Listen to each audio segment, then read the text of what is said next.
Hey, welcome back to the Cygoggle and Jack channel. Let's take a look at some straight razors. I've got a little collection of one, and these are mostly found in antique stores. Might have bought a couple off of eBay. I have shaved with them back when I used to shave, and they shave great. They shave scary.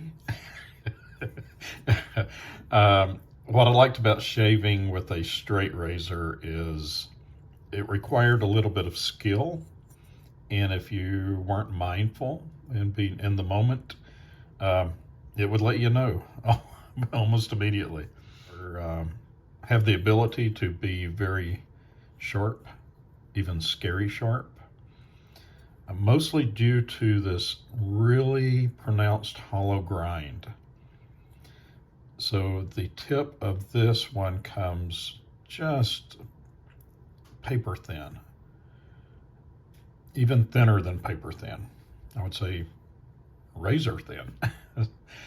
So it is a very pronounced hollow grind. And when you're sharpening these, the back spine is actually the gauge for the angle.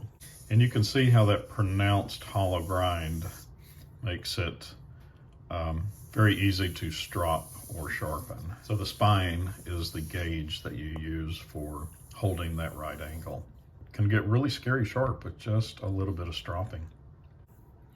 So a lot of people will put a little masking tape right along that edge so that they don't scratch up the edge of the razor, and then sharpen on a stone that way.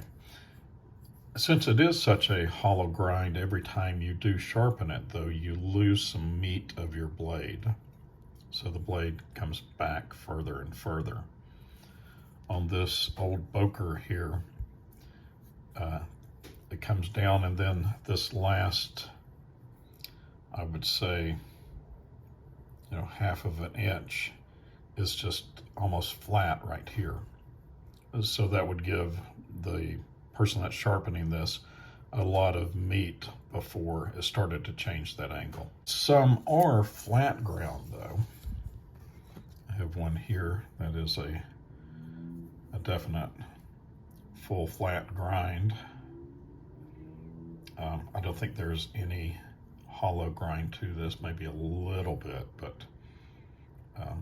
you can tell the big difference there.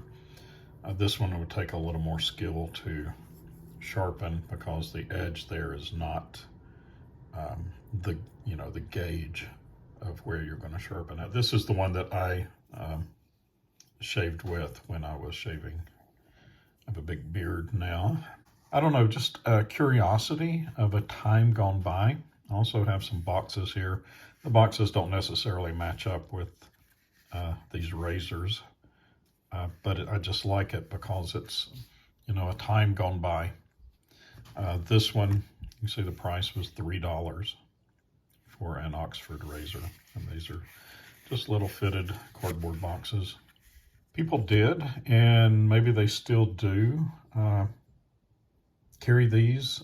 There's a couple of Quentin Tarantino movies, Reservoir Dogs. Michael Madsen's character pulls a razor out of his boot and does some pretty bad things with it.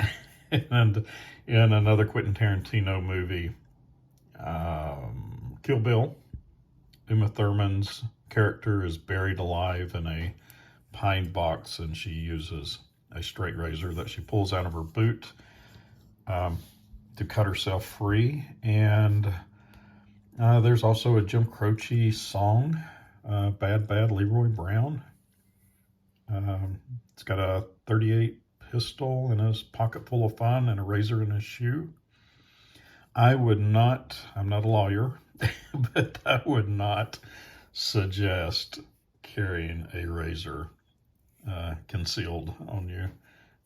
I'd say if they found it, they would lock you up. This one is made in Paris, I believe. Of course, maybe Paris, Tennessee. I have no idea. I think this one is French. And a lot of these are like celluloid or what's the other thing? Bakelite. And so they are starting to pit and kind of disintegrate. I think this one is bone though. So very nice. Very simple. A lot like the Sword knife that we looked at. Just a pivot and handles. And this one has this celluloid or bakelite tang on this one. You can tell there's some metal tang stuck in there. And then they formed this bakelite handle around it. And also, you know, very pronounced hollow grind. A lot of these have this kind of easy open blade with a notch there that I suppose you could hook that on your pants and whip it out, but I would not. You're more likely to cut yourself than the thing you were intending to cut. But I think that is more decorative. A lot are made in Germany. This one says Germania, German make. This one, T. Noonan and Sons, Boston, Massachusetts, made in Germany. So I guess they had them made and shipped over. Still sharp, and I don't think I've sharpened or stropped this at all. And right now they're just decorative. I have them hanging above the workbench where I do my sharpening. But there's still probably a lot of life left in them. W.H. Hull, New Haven. And again, it's made in Germany. But just more of a curiosity, kind of a reminder of how things used to be back in the day. Although people still do shave with a straight razor. There is kind of a subculture of men who are still wet shaving. I think most use double-edged razors now, and I have shaved with those. Those are my preferred way to shave if I shave, but I have tried this.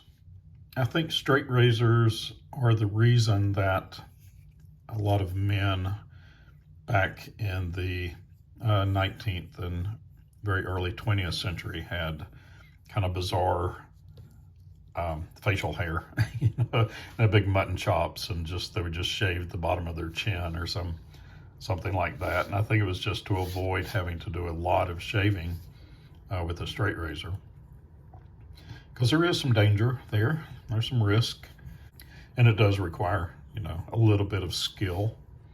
And if you're having a bad morning, you could really mess yourself up. All right, there's a quick look at a few straight razors. Catch you on the next one.